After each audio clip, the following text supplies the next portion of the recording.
अस्सलाम वालेकुम students, welcome back.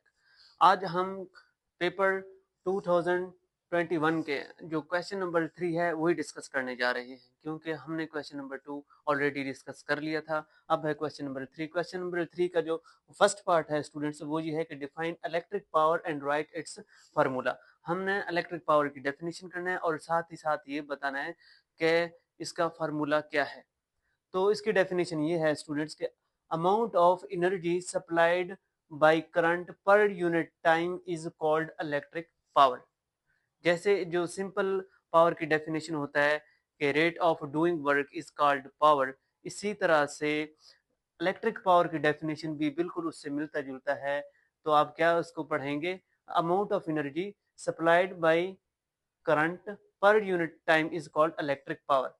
तो इलेक्ट्रिक पावर का फार्मूला यही है, स्टार्ट यहाँ से हम लेंगे। ये है हमारा बेसिक पावर का जो इक्वेशन है वो यही है। क्लासिकल फिजिक्स में जो हमने पहले फिजिक्स किया हुआ है 9th में, तो उसमें पावर के लिए ये फार्मूला इस्तेमाल होता था। अब हम इसको मजीद एक्सटेंड करेंगे तो क्या लिखेंगे, P is equal to W over T. तो W क्या है, वर्क है, T क्या है, टाइम है। तो वर्क क्या है, अगर हम इलेक्ट्रिकल जो सर्किट्स हैं उसमें हम वर्क की बात करते हैं, वो ये कहते हैं कि जब हम एक चार्ज को एक जगह से दूसरी जगह लेकर जाते हैं तो वो उनका वर्क होता है। तो वो क्या होता है, work is equal to Q we.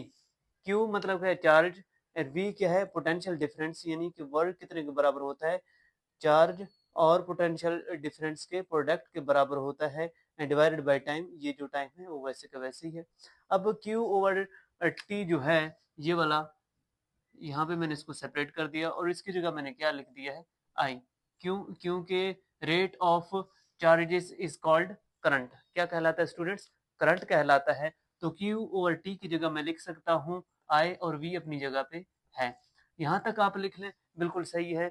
इसके अलावा आगे आप मजीद भी इसको एक्सटेंड कर सकते हैं। कैसे, यहाँ पे P is equal to I V के बराबर है, तो V कितने के बराबर है, V बराबर है आई आर के। ये है Ohm's law, V is equal to I R. I अपनी जगह पे है और V की जगह में क्या लिखूंगा, आई आर। तो ये क्या बन जाएगा, आई स्क्र आर। तो इलेक्ट्रिक पावर का जो फार्मूला है वो डिवाइड हो गया है, P is equal to W over T. आप लिखें आपकी मर्जी, क्यू वी ओवर टी लिखें आपकी मर्जी, Q over T multiply by V ये लिखें आपकी मर्जी, या आई वी लिखें आपकी मर्जी, या आप इसे लिखें आई स्क्र आर लिखें आपकी मर्जी। ठीक है स्टूडेंट्स, तो क्वेश्चन नंबर 3 का जो फर्स्ट पार्ट था वो हमारा क्लियर हो गया। अब हम चलते हैं नेक्स्ट पार्ट की तरफ। Define electro motive force and right its unit. हमने इलेक्ट्रो मोटिव फोर्स की डेफिनेशन करना है और साथ ही साथ इसका जो यूनिट है वो बताना है। इलेक्ट्रो मोटिव फोर्स जो है वो एनर्जी है, असल में बैटरी प्रोवाइड करता है चार्जेस को वायर के अंदर मूव करने के लिए। यानी कि जो चार्जेस होते हैं और उनको धकेलने के लिए जो एनर्जी बैटरी प्रोवाइड करता है, इसे हम कहते हैं इलेक्ट्रोमोटिव फोर्स कहते हैं। तो इसे इंग्लिश में क्या कहेंगे, this is the energy supplied by battery to a unit positive charge for flow its through the circuit. यानी कि सर्किट में चार्जेस को मूव करने के लिए जो एनर्जी चार्जेस को प्रोवाइड किया जाता है बैटरी की तरफ से, उसे हम कहते हैं इलेक्ट्रोमोटिव फोर्स। तो इसका जो फार्मूला है या आप इसका यूनिट कहें, वो इसके डेफिनेशन से बनता है। अगर आपको इक्वेशन आता है तो आप डिफाइन कर सकते हैं, अगर डेफिनेशन आता है तो आप इसका इक्वेशन इजीली बना सकते हैं। अगर इक्वेशन समझ में आ गया तो आप इसका ऐसा यूनिट भी इजीली बता सकते हैं। तो ईएमएफ का जो इक्वेशन है वो ये है, एनर्जी पर यूनिट चार्ज। जैसे यहाँ पे हमने कहा था उसे हमने सिर्फ मैथमेटिकली इक्वेशन में हम लेकर आए हैं। तो एनर्जी की जगह मैं क्या लिखूंगा, वर्क। यानी कि जो बैटरी है वर्क करता है चार्जेस के ऊपर और उनको सर्किट के अंदर मूव कराने के लिए। तो वर्क का जो ऐसा यूनिट है वो क्या है, जॉल है, और चार्ज का क्या है, कूलम है। तो आप इसे कैसे लिख सकते हैं, इसका ऐसा यूनिट जे ओवर सी, या जे पर कुलम, यानी कि सी ऊपर आ जाएगा, पर कुलम बन जाएगा, जॉल पर कुलम बन जाएगा। तो ये था इलेक्ट्रोमोटिव फोर्स का जो डेफिनेशन है वो यही है, और इसके साथ ये इसका इक्वेशन है, और ये क्या है, इसका एसआई यूनिट है। अब है लास्ट है डिफाइन म्यूचुअल इंडक्शन। यानी कि म्यूचुअल इंडक्शन क्या होता है। हम म्यूचुअल इंडक्शन हमारे पास हर जगह पे इस्तेमाल होता है। ये जो इलेक्ट्रिकल ट्रांसफार्मर्स होते हैं वहाँ पे इस्तेमाल होता है। यानी कि ये जो म्यूचुअल इंडक्शन है ये बेहतरीन प्रोसेस है वोल्टेज को या करंट को कम या ज़्यादा करने के लिए। इसमें ये होता है कि एक कॉइल होता है, फ़र्ज़ करें ये एक कॉइल है, तो इसे एक बैटरी के साथ जोड़ दिया गया है। फ़र्ज़ करें कि ये अल्टरनेटिंग करंट है, इसके साथ जोड़ दिया गया है।